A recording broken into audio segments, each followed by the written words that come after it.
Forest Roads. This is the HR legal assistant. We talked to him, sent him the information, he's reviewing it, and he's looking to set up meetings on Wednesday. He's hoping to wrap up for a week. There'll be a cost based on what he has. It most likely won't be covered. It made it here. K-Camp, but he'll give us K-Camp rates. Is he a lawyer? What's his name? Forest Roads with Holston. Does a lot for K-Camp. That's right, because Bud Cowan went to Folsom Seeker. He was doing it for years, and then changed firms and kept doing it. Then he just retired. This guy's actual. Last year. Okay. This guy's an actual HR. Specializes in Is HR. he out of resources. Topeka or Kansas City? They got off from Wichita, Topeka, Lawrence, I think, in Kansas City. He hasn't responded back to my email. I know we just I forwarded him Jason's information, so Jason had it, so he could forward him the complaint. And he gave Jason direction as to what he needs to do now until we meet. Good. Takes away from us. In this country.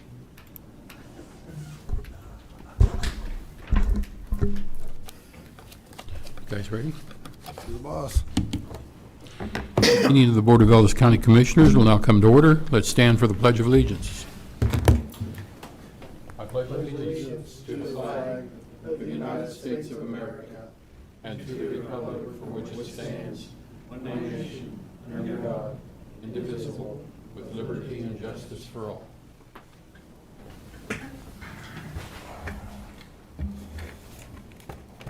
If you could call the roll.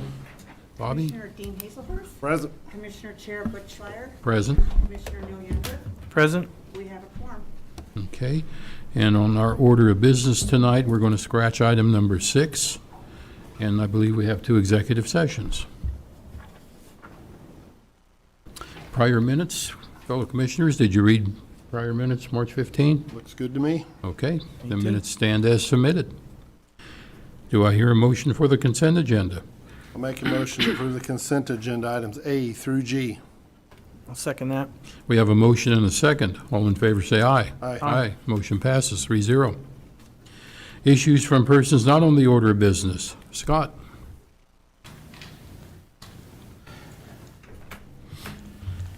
Good evening, Commissioners. Scott Brown, Ellis County Sheriff. How's everyone? Good. 8. Hey, I'm here. Should be pretty quick. I'm just asking.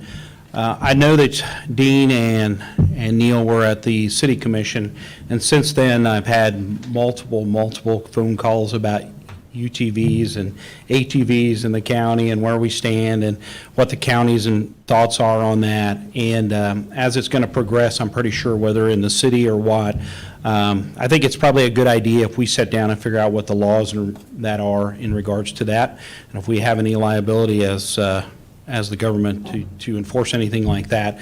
And so I'm asking that Mr. Jeter and myself get together and sit down and figure out what it might be, and so we can educate you guys in case you want to make a decision in the future on those matters. You might reach out to Russell County and to the city of Russell. The city of Russell has a very simple, laid out Okay. plan. I mean, it's very simple. There's no need to recreate the wheel, so I'm okay with that.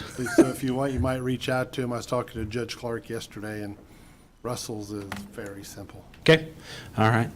If you're okay with that, I'll speak with Mr. Jeter. Sounds like a good plan. Yes. Okay. you. We'll let you know what we find out. Thank you. Okay. Thank you. Scott. Scott. Scott. Yes, I'm back. Sign that before you leave, Oh, yeah, sure. if you don't mind. What am I Or if you want. finding? I don't know if you're leaving right away.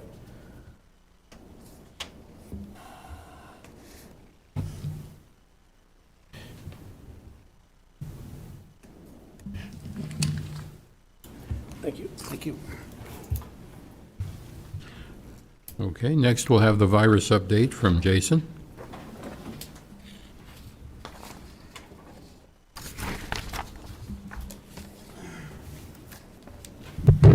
Good evening, Commissioners. Jason Kennedy, Ellis County Health Services Director. For the first time in what feels like forever, for myself and for really everybody else, we truly just have good news to report for Ellis County. We actually, our 7-day average has been at or below 5, which was the threshold really for the City of Hayes mask mandate, but it's been at or below 5 now for 44 days, consecutive days.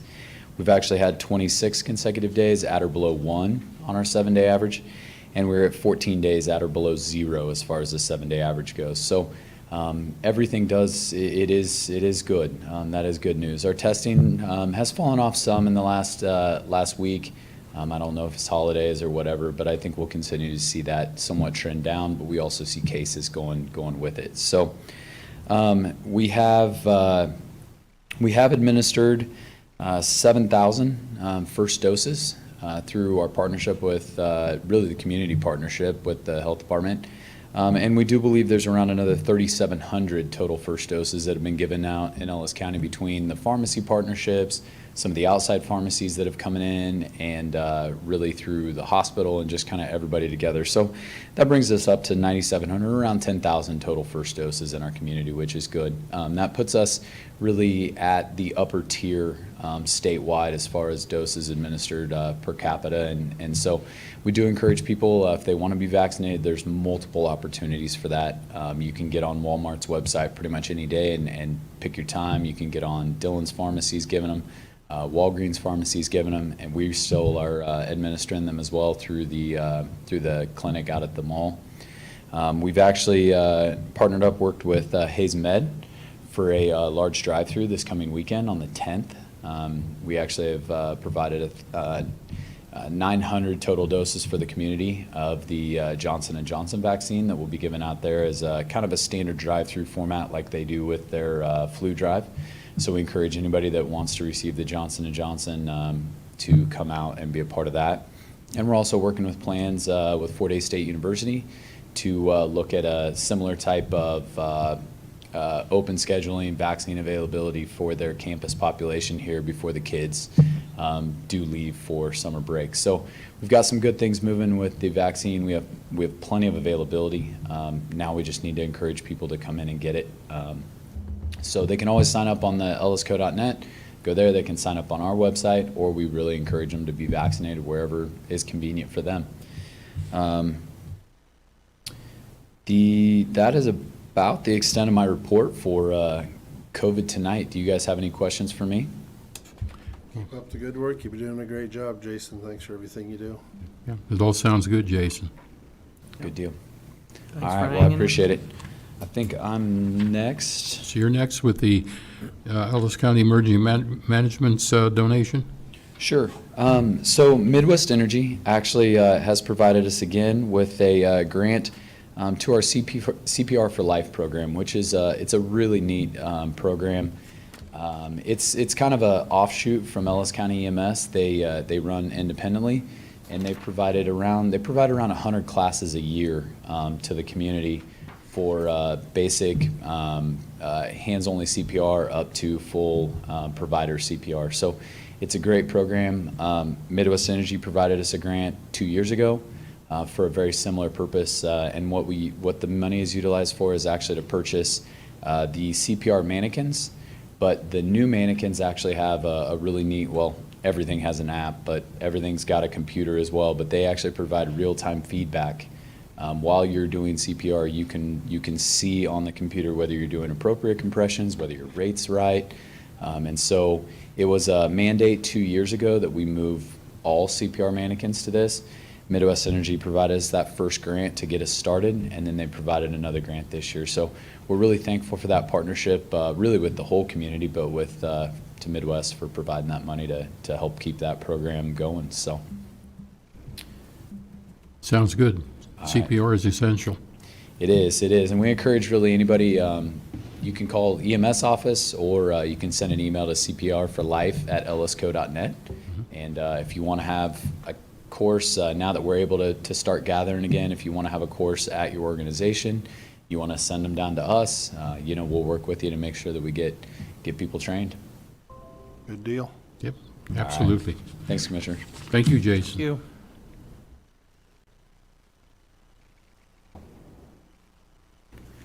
Okay, next is the Kansas Local Bridge Improvement Program. Brendan?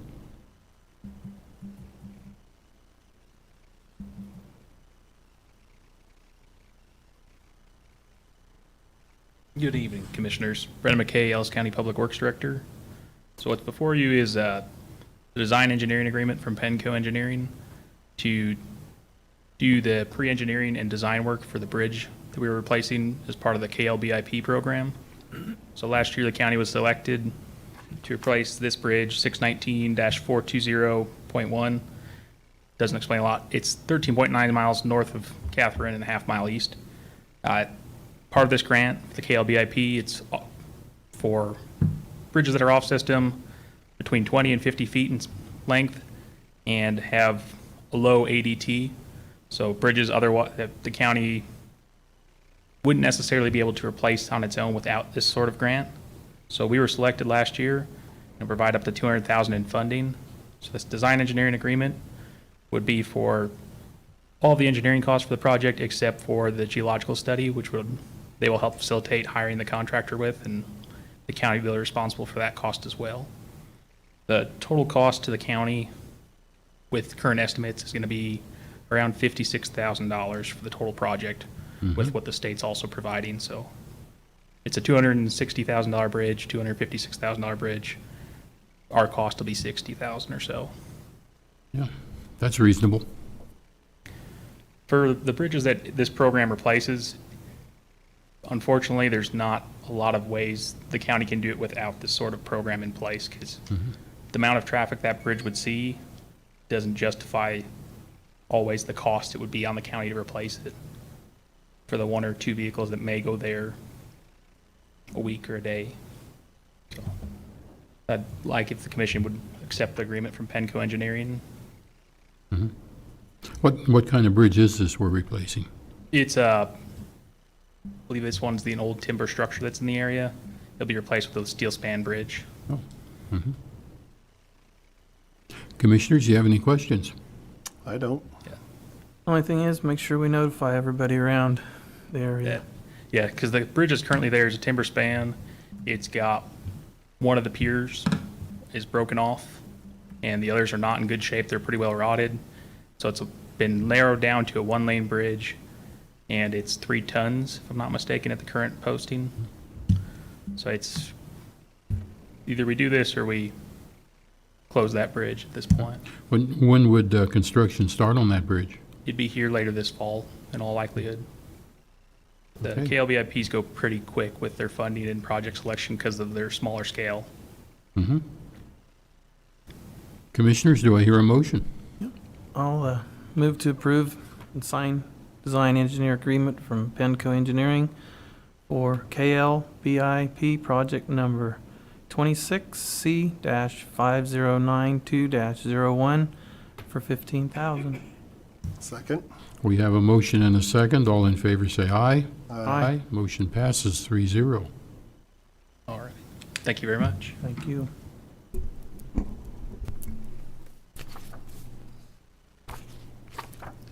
Okay, next are the election ballots. Bobby? Okay, Bobby Dreiling, County Clerk. I am just going by the state statutes where the Board of County Commissioners can allow me to destroy the ballots that we have down there, that by statute we can go ahead and destroy City School 2017, 2019, and the 2018 general and primary, and the 2020 sales tax question. And with that, we need to have a Republican and a Democrat appointed to oversee the destroying of the ballots. Yes. I know for the election, to go out and collect the ballots from the ballot boxes, we did have Bill Ring and Sheriff Ed Harbin was doing that. I don't know if they'd still be interested in something like this, or if commissioners have some other suggestions. Sheriff Scott Brown, I think, said he would like to do it. Okay. Is that what I heard you say when you was waving your hand?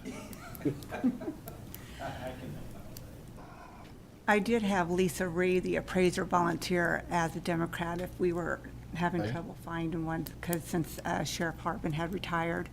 Yeah, that does work for me, too. Yeah, that'll be fine. Yeah. You're in agreement with it, Scott? So we have Scott Brown and Lisa Ree. Okay, Okay?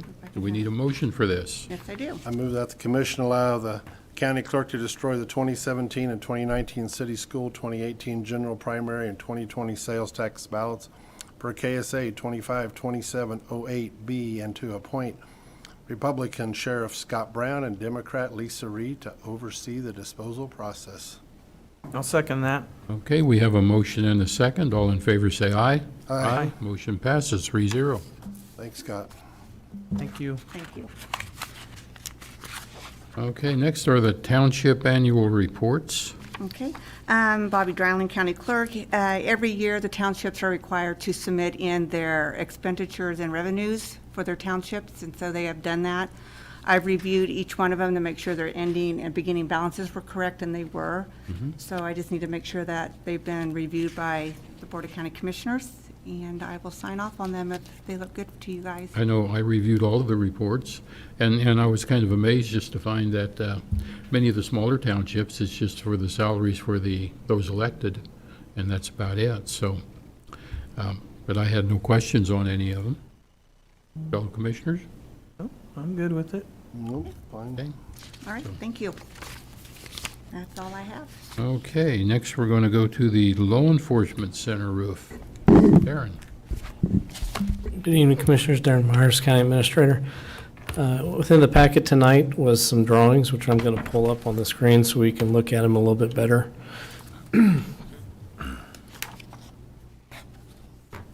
A couple months ago, the commission, we discussed at a meeting, we discussed the leftover sales tax money that we had from the previous sales tax that ended in 2017, and having excess funds to do the roof project at the LEC, Law Enforcement Center, I guess.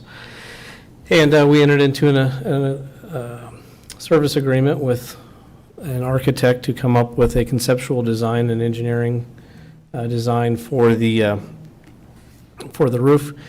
And it's been more architecture. He's out of the Manhattan office, and he's done several projects up there at the courthouse for us already, so he's very familiar with that. But in looking at the roof, he came back and they came up with two different options, and they came to a standstill based on our contract with Ben Moore. We only paid for one conceptual design, so that way he couldn't build out two designs and engineer two different types of roof systems. So with that, he came up with these two conceptual drawings that will be up there on the screen.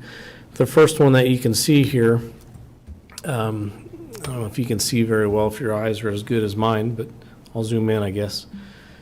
This pitched roof up top on the LEC, this is the south part of the LEC. You're looking north. It's got a metal pitched roof on it. It's a 212 pitch. And as you can see up top, there's these different units. That's where the rooftop units, the RTUs for all the HVAC, are located on the current roof itself. What this plan calls for is to take those RTUs off the mounting curbing that is on the roof, extend those up on top of the new metal roof, and then replace the curbing, connect the curbing underneath them. The benefit for this is that whenever those units need to be replaced, they're outside the roof. They can, just have a crane to hoist them up there and remove them. They're outside, their ventilation is better. The downside is whenever they need serviced, whether from a licensed service agreement like Glassman, or if Greg has to go up there to clean the coils out, he's got to climb up on the roof. But the roof will have engineering attachment points for him to be harnessed off on. The good news about this option is also we're estimating that it's going to be cheaper, which is usually the number one factor of what we decide to do. The second option is what we originally talked about. I'll scroll down. As you can see here, that same view, you have the structures built on top of the new roof system, so that way all the RTUs could stay attached to the roof as they are now. And if they would ever have to be replaced, those structures, hatches would have to be removed, so we can remove the rooftop units from the roof. All staff kind of agree that this is a little bit more obtrusive, doesn't look as good, doesn't look as normal. It does cost more. However, service technicians or buildings and grounds personnel wouldn't have to crawl up on the roof to replace anything. There is also the downside to this, that these structures up here have louvers. They would have, the cost, every one of those will have to be specially designed, so it means it increase the cost. But all those louvers that are on there have to be designed with the RTUs to make sure they open at the same time the RTUs kick on, so that way there's proper ventilation. The downside to both of these options are that we'll have to look through is the lighting in the law enforcement center. The jail cells currently have skylights that are open to let natural light come in. That'll have to be something that we make sure we look at with the engineering services, as well as those are designed as smoke ventilation hatches, that if a fire happens in the jail, those automatically open to help ventilate the smoke, where that smoke then go. So we might have to put technically it would be called like that on this project, but like a whole house fan to help exhaust the smoke out of that new roof system. So with that, I think that's pretty much the concerns that we had. But we need to have the commission's approval to move forward with one design, so that way they can start with their design process of the trusses. That first option, it sure looks a lot cleaner. I mean, driving by, it'd be much cleaner. You're just looking at a pitched gable roof versus having all them units on top. I mean, that design right there looks much cleaner than having them big boxes on top of the jail. It's more natural. That's more what the industry standard is. Yeah. But it just, Did we have any kind of a approximate cost for either of these roofs? we have set aside, so we actually have money set aside in two different funds, but we're estimating around 300,000. Okay, and one roof would cost more than the other. Correct. We don't, what percentage more? 10%, 20%? He hadn't get that far into it. He said it could be significant because each one of those Sure. dormers up top will have to be specially designed. And, because they can't just be permanently built, you have to build them so they can be removed if necessary. So that way you can remove the rooftop units as well. I just think if all them louvers have to open and close, Yeah. and you're talking a lot more mechanical stuff that could go Sure. wrong. Then they also, I did forget to mention that, when those are open and if we have a rainstorm, we still have water getting back up onto our old roof potentially, with our Kansas winds. So you could still have water getting back down onto the old roof that we're trying to cover. Well, I'm kind of in agreement with Dean that the first roof looks nicer and it's going to cost less. So those are two big pluses. Commissioner Younger, you have any thoughts? I too like that. That's attractive. The access to this, is this from outside or is there a, So if you look back on the first page, I know you won't be able to see it too well. I am zoomed in too far.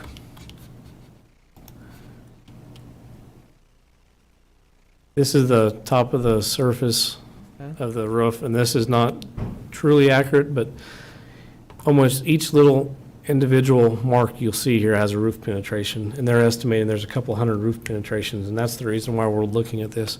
But the actual roof hatch to get onto the roof is this one right here. Okay. So one thing that we're also needing to consider when we build that roof, it's only a 212 pitch, and with this being so close to the edge, by the time you open those louvers and try to get up on there with any type of equipment, there's not going to be a lot of head clearance. So we're looking at on one of the eaves to put a access, so you can climb up onto an existing roof, open those doors and make for larger equipment, because we're estimating right here, you're only gonna have about 3 to 4 foot head clearance to crawl up into there. So that would make, for an easy project, you can hop up there real quick, but for something more intrusive, they can come in off the side. We put an addition on the north side where that's where the garage doors are at. They can climb up onto that roof and then open the eave side and get in from there. and not only that, with these, with them other ones with the louvers, if one does get stuck open, who's gonna notice it? Then here comes the birds in and whatnot. I like this idea right here. Okay. So Commissioners, what I'm hearing you say is we should go with option number one. I think so. That's what I, Okay. yeah. Okay, Darren, I will let Ben know. sounds good. Okay, we're ready for our county administrator report. I have three things this evening. The first is to confirm with Commissioner Hazelhorst, see if you heard back about Little KAC on April 21st. I have not. I've been waiting, but I haven't got it yet. Okay. I'll be in touch with you. We're getting ready to put out our agendas and everything here coming up, so. Are any If- of you guys going? Little KAC? No? No, I won't be going, Dean. I would like to, but I think I have Oh, that's another right. edition coming. That's right. You might have priorities that day. Well, Bobby, I, Danetta Pfeiffer, and Lisa Ree are the organizational committee, so we'll work with you. If not, we'll find another. I should have you an answer either yet tonight or tomorrow morning. Okay, we'll find somebody to help, basically have a speaker throughout the day to get the meetings going throughout the day, so. The second is, I brought this tonight, we'll just remind, you weren't here earlier, but we signed all the plats for the Big Creek addition before we leave. Mhm. And that was it. Scott was the other thing with the ATV, so that's all I got. Okay. County Commission reports. Commissioner Hazelhorst. Sorry. Happy Easter to everyone that I didn't see. About the extent of my excitement. Okay. Commissioner Younger. Only thing I have is, like, say, Dean and I went to the city meeting, and then I also attended the Ellis County Planning and Development, just to kind of stay on Mhm. top of that, too. Okay. And I have no report. Okay. Executive sessions. Okay, bear with me. Motion for an executive session. I move to the Board of County Commissioners recess to an executive session under the following exemption of the Kansas Open Meeting Act pursuant to attorney-client privilege exception, land acquisition, the persons attending, Bill Jeter, Darren Myers, Buck Driggs, Brenda McKay. I'll second that. Oh, time. 20 minutes.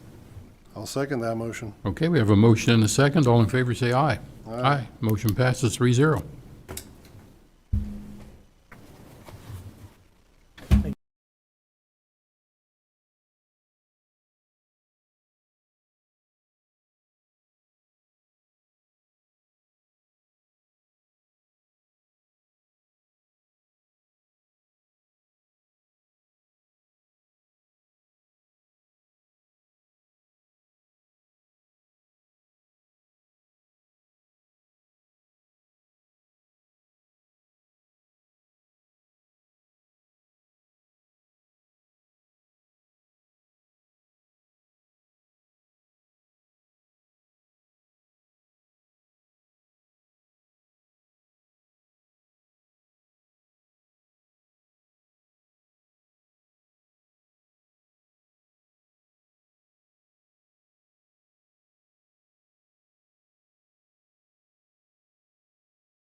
Gee, everybody mad and left, huh?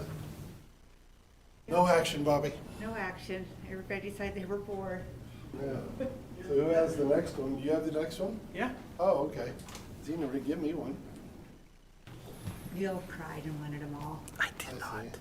I'll second whatever he says then. That's what I have down. I figured you would. Okay. No action. 6:50.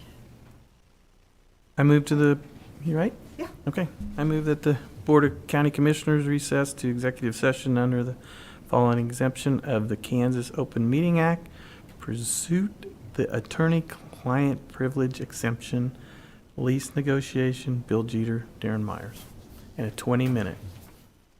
And the three commissioners. And the, yes, and the three We'll commissioners. second that. 20 minutes.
on the dad's old kitchen table to bring it all the way back to Vegas. Well, good luck. We'll talk to you later. See ya.